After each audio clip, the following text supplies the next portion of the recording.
everyone, happy Friday. Welcome to Record Sport Towers for this week's episode of Game On podcast. Your regular host, Michael Gannon, is making his way back from Denmark, where he was covering Celtic's game against Midtjylland in the Europa League. I'm delighted to say I'm joined by Fraser Wilson. Now, Fraser, Michael Gannon I watch him every week, painstakingly trying to come up with a cliched intro. It's normally not that funny. I was going to attempt it and I thought, no, I won't. It's all in the delivery. I thought I won't bother. But anyway, in Bonfire Week, it was a bit of a damp squib for our teams in Europe.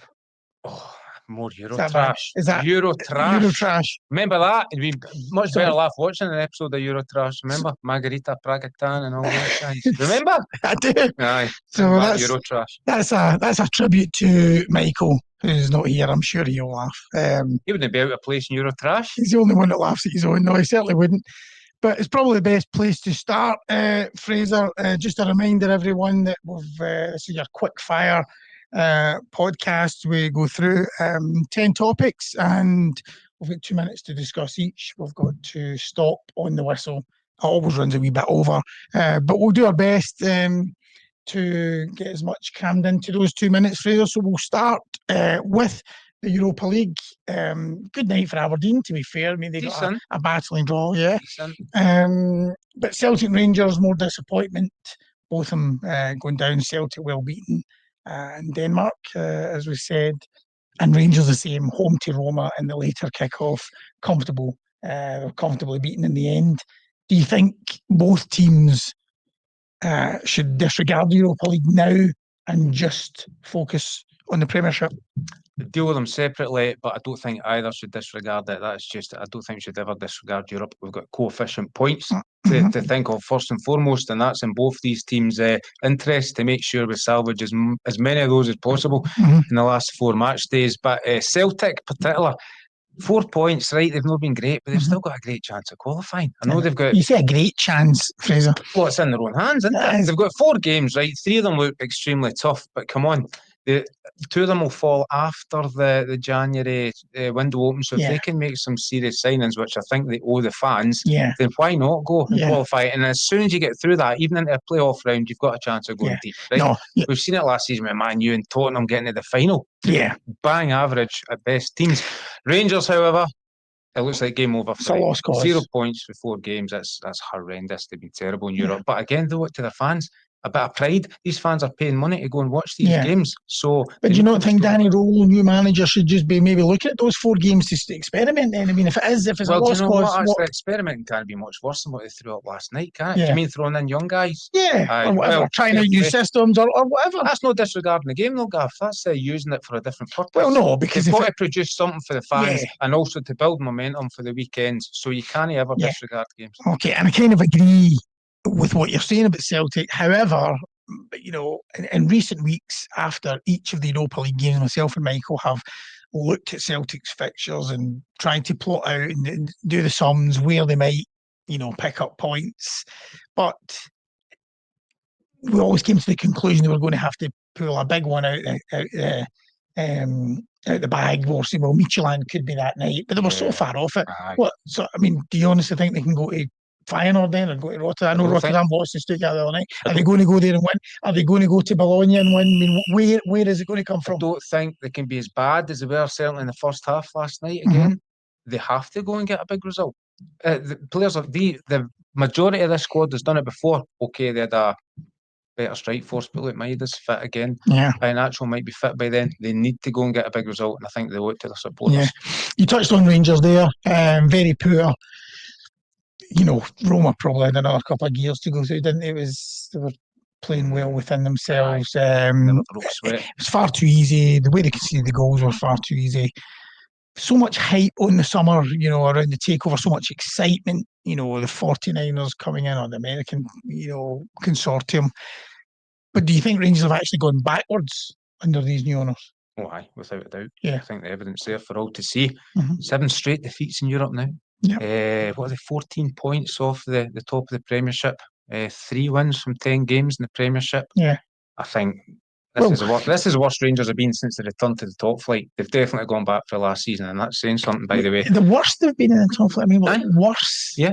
I don't remember. I certainly don't remember those kind of stats. Even that time under, when you weak. think of the Kashinia and the Graham Murty when they were going to Celtic Park and losing 5-0 and things. I think they had more leaders in their team back then. Okay. I think this was supposed to be a recalibration. That was the big word, wasn't it? Yeah. A whole change, but so far things just look even more out of tune. They've spent 30 million quid basically on making the team worse. Yeah. And I mean that's an indictment. I think Rangers have had 6 managers now since Steven Gerrard left, if you include Barry Ferguson. Overhauled their squad countless times. Yeah. In that time, they've had new sporting director, new chairman, new owners, new chief executives. They've changed everything, and they keep getting worse. The only thing that's not changed apart from the fans is Broxy the Bear, and you can't blame him. Where do they go for here? The Americans have spent serious money and they have to spend more to sort this. Yeah, but I think that's the key. For me, that's the big difference. I think when Rangers have struggled in the past, and you're right, they have got a lot of decisions wrong, appointing people in key positions. I think the problem a lot of the time, I think that was like, say, Ross Wilson when he used to get a lot of, criticism. He was having to shop around in the sort of bargain basement. I think the difference here is there is money there. Yeah. I mean, if they were going through the current situation with the old board, when you knew they were living kind of hand to mouth, there would be a feeling of hopelessness there. Well, what else can we do? We have nothing more. At least they have the money, but do they have the nous? That's the problem. Mm-hmm. Do they? I don't think they do. No, you don't. No, I think they need to change some of those positions again. Yeah, I think the fans have made pretty clear which one more than any. But do the owners watch in this? I mean, do the owners know? I mean, what are their intent? How do? Well, I think they'll have learned an awful lot in the few months since they've been in the door, and they have to act quickly to show that they've learned lessons, because the first 6 months have been a catastrophe. Yeah. Right, let's switch the other side. Okay. Gav, let me throw this one at you. Fire away. A bit of a sobering night for Martin O'Neill and Celtic over in Denmark on Thursday night. He did win his first 2 games in charge, having come in to steady the ship. Should Martin O'Neill be given a chance to lead Celtic out at the Premier Sports Cup final next month? I think it would be good for him. I think the only way he should lead Celtic out for the Premier Sports Cup final is if it suits Celtic. By that, I mean if their number one managerial target can't come in before then for whatever reason, whether it's, maybe we talk about someone like Knutson, season, or contract, or a season, some of the managers who are operating in the MLS, won't be available to then, and it suits to keep Martin O'Neill in position, then fine. But if the guy they can get is available now, I think they have to go and get him, because you've got a 2-week international break coming up. That can be invaluable in terms of getting somebody in, assess the squad, meet the recruitment team to discuss, where he wants to strengthen. They need to start planning for that now. The Premier Sports Cup final is December the 14th. If you can't just allow Martin O'Neill to take the cup final for sentimental reasons, to be honest, I don't think they would.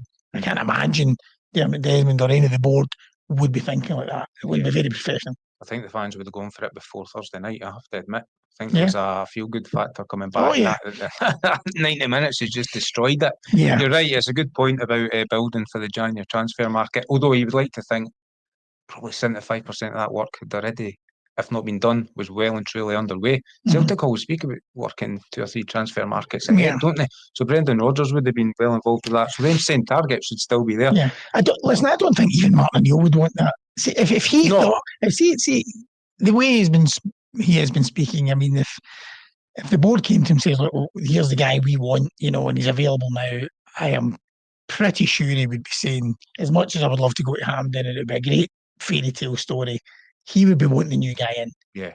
Well, can you imagine if it was him joining a new club, 20 or 30 years ago? I mean, it's, saying, "Oh well, listen, I'll just hang around and let that guy go and get a trophy chance." Who's your name though? Doesn't work like that. Who should they go for? I said last week, Knutson. Yeah. He was on, and I see he's now the new favourite. This morning? Yeah. Ooh, oh yeah, big money. Big money for him. He's a clear favourite. By the time this goes out, We'll probably have changed again. Probably appointed. So I say big money for him. There was big money spent on Yusuf Chermiti, Rangers' second most expensive player in the club's history. Pound for pound, potentially going to be the worst ever. There's a lot of pounds in there. 8 million. I think that is the issue, isn't it, Fraser? 21-year-old. I feel a bit sorry for him. It's not his fault that somebody at Ibrox has thought, let's splash £8 million. When someone can name names. A recruitment team. Kevin Thelwell. Of course it was. And do you know what? He and the owner, Andrew Kavanagh, tried to defend this at Danny Roll's unveiling. Yeah. So at least they fronted up the question. But Andrew Kavanagh, and again, this is why I don't think he's got a grasp of Scottish football at the club. To be fair to him, he argued that, it was a lot of money, but strikers in that market, i.e. the Premier League market, that are the finished article, don't come in that price bracket. Well, hey, I think we all know that. That was not the issue. The issue was they shouldn't be fishing in that market for strikers, because this is what you come up with. You end up spending what is the second highest amount of money Rangers have ever spent on a player, on somebody that is completely unproven and not ready to hit the ground running. And that's the problem. Rangers cannot be spending. In fact, no Scottish Premiership club can be spending money on potential. Although I'm saying that actually, Celtic did spend 11 on Arnie Ingles. I suppose essentially he was, potential. He's still out, Well, he's certainly done better than Jimmy. He's shown more than Jimmy. I mean, that's the thing. He hasn't shown anything. We had two right good chances to sort of get fans on the side on Thursday night. And clear both times, right foot first time, left foot second time, and never hit a target either of them. I just saw that's a big moment. And that's the other issue, Fraser. When he did score against Kilmarnock, when the keeper had more than a helping hand, the keeper's got to save it. And he's given it the cupping the ears to the fans. And then 7 days later, he's missing the centre. It's not helped. I mean, it's not helped. It hasn't helped him. Biggest waste of money, I don't know. That time will tell. Yeah, the late Daniel Prodan. Yeah. Poor Daniel Prodan again. That was a lack of due diligence. They spent $2.2 million on Daniel Prodan. He never kicked a ball because he arrived with a knee injury. You have to say that there's a better case of throwing money down the drain than that. But then again, you're talking about circumstances. Of course, yes, it's a waste of money because it's injuries. But I mean, so he didn't get a chance to show anything. But this guy's actually playing. Yeah, I know. He's playing and showing nothing. Hard to argue either way. I mean, Scott McDermott actually did a good piece online. It was the kind of 9 worst Rangers number 9s, and some of the names would have sent shivers down the spine of Rangers fans. But they were nowhere near 8 million. And that was the thing. It kept coming back to that. If you're shopping around looking for free transfers and bargains, the chances are a lot of them aren't going to work out. But when you've got £8 million to spend, this is no rocket science. I've just finished by saying Lawrence Shankland was available for nothing in this summer. Right, let's move on. Back to a debate that's still rumbling on from Sunday's Old Firm semi-final. There's always something for these games, isn't there? This time it was I'm not sure if it was a kick to the face, but certainly Jack Butland took a boot in the face, a little flick of the boot. Should Austin Trusty have seen red? I don't think there is a debate, Fraser. Have you seen anybody really say that it shouldn't be? I heard Michael Stewart make a point that it depends if it's down to reckless play as a yellow card, or whether he deemed that serious foul play. And it's a good point. Is that it was really stupid? And I think in the modern day it probably was a red, but you've got to find what category it falls into. It's basically a brush. There's no way it hurt Butland, right? There was no kick. It was a brush of the foot to the face because he hung his leg out stupidly. He's obviously thought the ball's going to pop out of Butland's hands. But it was really, really stupid. No, there was no opportunity there to play the ball. There was no. I see Jack Butland's actually spoken about it this morning for the first time, and that's what he's saying. Well, you being a keeper yourself, Fraser, probably agree that there has to be more protection there. I took various kicks to the heads and never did anyone get sent off. It's just part of the goalkeeping. Look, Trusty shouldn't have done it, but when you're diving at folks' feet, you're going to get kicked in the face. No, that's different if you're making an attempt to go for the ball and the ball's near to be won. I mean, this is different. The ball was in Jack Butland's. That's what I'm saying. It was stupid. I agree. In the modern day, I think it probably was a red card. I'm not sure what the fence would go down as. Pure stupidity. They deserved a red card. But the thing is, even if you excuse Nick Walsh, the view that he had, even if you say, right, okay, we're going to excuse the referee, you've got 2 guys, Stephen McLean and Andrew Dallas, I think it was, both sitting in the VAR studio looking at I'd love that. to And I hear the wanted audio. to, I'll always say that, don't we? To see what they're thinking, what the reasoning is. Yeah, well, Willie Collin will come out and explain it. He's going to come out probably during the international break on these monthly VAR show. To that. So, I think I do just edge towards it being a red, but I'm not quite sure what category of offence it falls into. That's where my argument breaks down. Not just violent conduct. Violent conduct. Is that what we're living in? You just flicked a boot out and stupidly caught him in the face. He didn't mean to hit him in the face. So what do you mean? He didn't mean do you think he's deliberately kicked him in the face? I think he's hung a leg out hoping to get it. He's hung a leg out hoping the ball pops out. I think. So he didn't kick him hard enough. Is that the problem? Let's not go down that road. I agree. It probably should have been a red. No, probably about it. Anyway, this weekend, I think just for a small period of time, Hearts could go how many, Claire? 12? 14 for 45 minutes. If they win. For 45 minutes, they can go, and they've got Dundee United. They can go 12 unbeaten, okay? Yeah. Now, we've obviously made comparisons in recent weeks because of the start Hearts have had with George Burley's team 2005. We'll never know what might have happened if George Burley hadn't been sacked. Do you think this current Hearts team under Derek McInnes is better than Burley's? Oh, what a good question, Gav. I love that. It's a cracker. If I remember rightly, they went 12 unbeaten in the league that season as well. So this would level that, and then it fell apart against Hibs in game 13. Wow. When you say fell apart, they got beat by Hibs in the 13th. Lost 2-0. I've just got that up that season. Just to, in fact, you're right. And sent off in that game was one of the guys I was going to point to as my argument for saying that was a better Hearts team. Well, I say a better Hearts team. Wasn't it Paul Hartley? They had better players, no? Did Gers Jankowskis? Oh, yeah, Jankowskis. So they had the Champions League winners medal.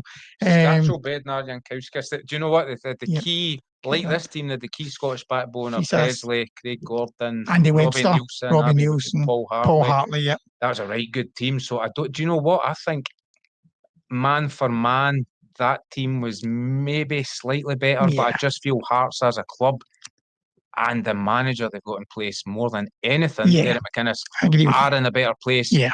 What a game that would be. If he could somehow get that team in their prime against the current Hearts team and put them out of Tynecastle, that'd be a hell of a game. I think Hearts as a club are in a better place right now. I think that team man for man was slightly better and stronger across the board. But what a good question. And even though obviously, we talk about what might have been because, it could and probably should have been so much better because they would have had a real chance of winning the title. But still, it was still a fine, it was still a good season for them. They won the Scottish Cup at the end of it, didn't they? Yeah. I remember going to that actually. Gretna, penalty kicks. Yeah. And qualified for the Champions League. Yeah. So who knows what would have happened if Mad Vlad hadn't got involved with it. Managerial merry-go-round. No, we'll never know. So, in fact, one of the players in that team, there's a link for you.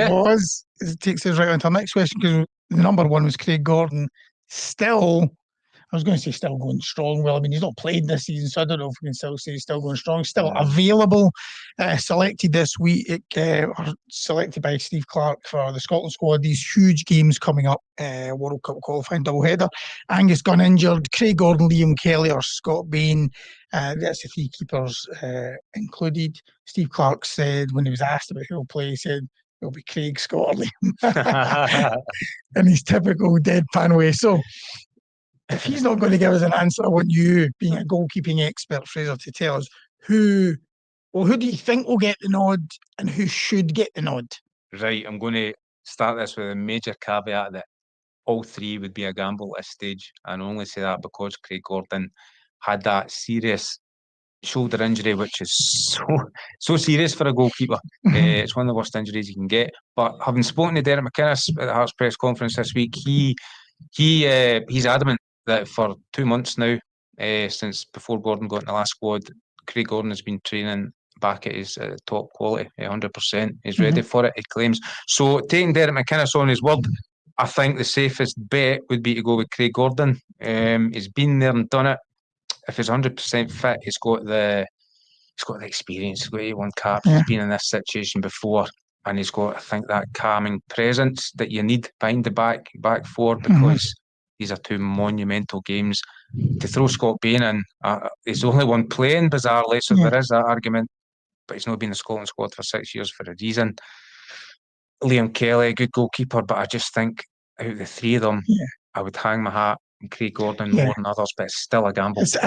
I think it's Liam Kelly's the unlikely one, isn't it? It's going to be Craig Gordon. The unlikeliest one. It's going to be Craig Gordon or Scott Bain, surely. Craig Gordon or Liam Kelly. I think Craig Gordon. I'm pretty sure. I'm surprised that you're saying that, because I think it should be Scott Bain. Do you, for that reason? I understand your reason. He's playing. He's been in inspired form for Falkirk. I think he's made the most saves of any keeper in the Premiership this season. Okay, he's probably going to be facing more shots, than a lot of other keepers. But for me, I think I would go for Scott Bain. You're going to pick on form. You've got to pick on form, and it has to be Scott Bain. Your argument's strong. I'm not convinced Scott Bain is as strong a candidate as Craig Gordon, simply because of the experience and the ability to handle what is two monumental games. This can get us to the first World Cup in nearly 30 years. I mean, the pressure is going to be cranked right up. I think Craig Gordon's ability still to pull off incredible saves, combined with his calm presence, I'm edging towards Craig Gordon. Yeah, well, you talk about the pressure of these games, Fraser. I mean, they do not get any bigger. Will Scotland qualify for the World Cup automatically? And what I want to ask is, if not, would they get through a playoff? I think that's my fear. See, if they don't do it first time around, the playoff just gives me fear. No, this double header feels like a playoff, doesn't it? It sort of is, because we need to take 4 points. In fact, you're right. Effectively, what Scotland have in front of them here is 2 playoff chances to go through. So, let's take Greece and Denmark as a playoff. Can we get a point in Greece? If they don't get through that, you're talking about an actual playoff.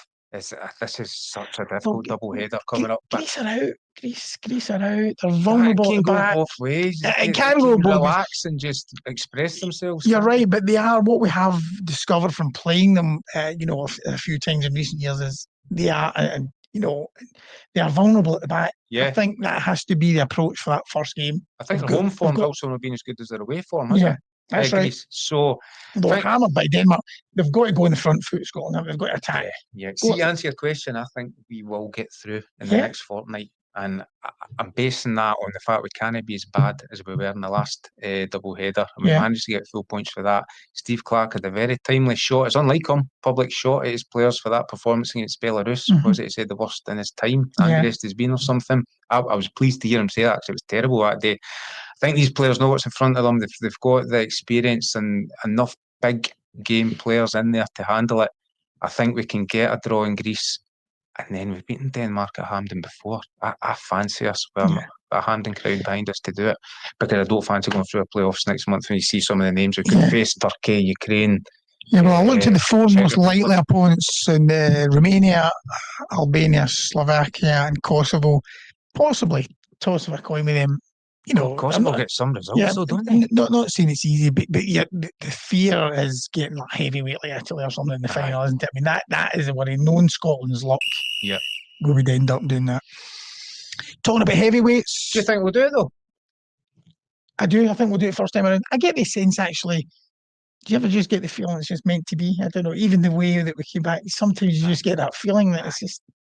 Some of these players last crack at it. Robertson, possibly McGinn.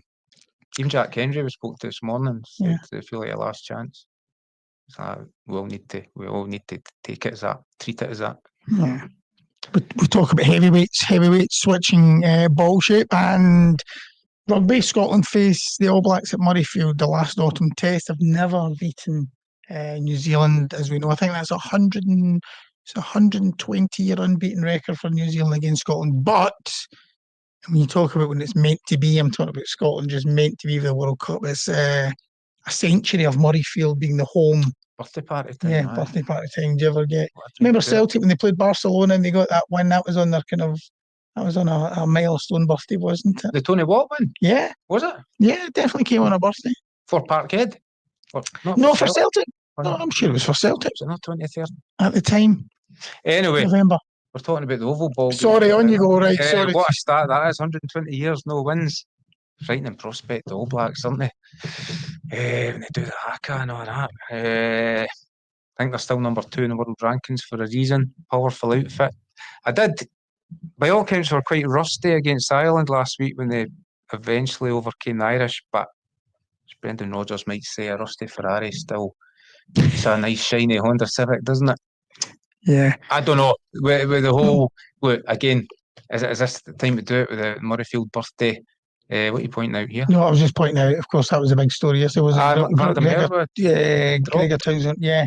Big decision, but I like bold decisions. Look, Darcy Graham's the man at the moment, isn't he? Did he know draw level in the points record in his last outing against America? Yeah. So, to answer the question, look, they're going to have to match New Zealand's power and then hope that Scotland's kind of the dynamic style that they've got under Gregor Townsend, the speed, the kind of expansive play takes them over the line. But if there's ever a time to do it, maybe it's now. I think New Zealand normally in these situations against Scotland in the autumn series are sent out as seconds. That's what I was going to say. But not. I don't think they're going to do it this because time. that is the thing with Scotland. Although we were talking about this 120-year record, in the recent defeats, the margin has got slimmer, hasn't it? It's going down to single digits. So last 3 times, they're getting closer. There have been a couple of draws in there, so it's as if they are getting closer. Yeah. And just to confirm that earlier, Fraser, I knew I was right. Barcelona celebrates Celtic's 125-year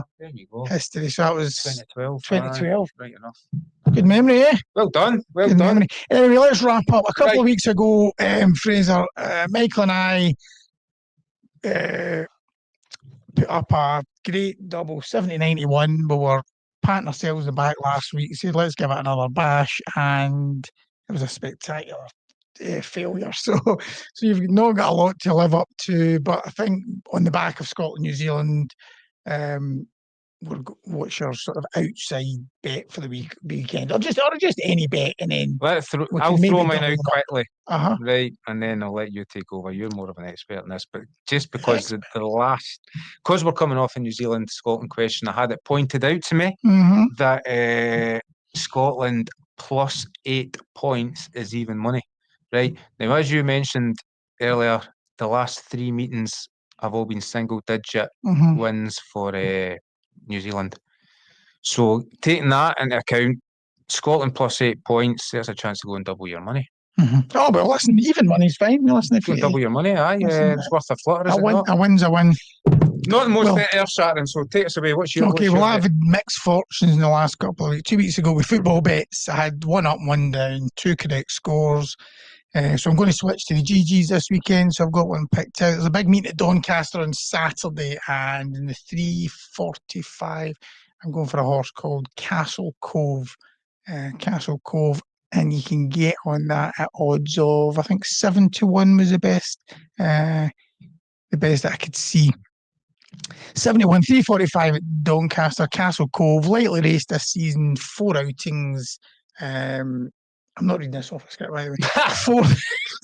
And it was 4th at Newbury last time out, but all the signs are that it can go, it can improve on that. It's fresh, lightly raced, so plenty of energy, and 71. So hopefully we can double them up. Good for it. Big horse, there you go. Gallop on, son. Good. Well done. Well, that's probably worth a wee flutter, I think, Fraser. Hopefully we'll get a few quid back from that. You can pay for your beers this weekend. Thanks for joining us this week, Fraser. Your usual host, Michael Gannon, will be back next week from his gallivanting. But in the meantime, you can catch us on all the usual socials, YouTube, Spotify, Facebook and Apple Podcasts. We'll be back next week for more of the same nonsense. Thank you.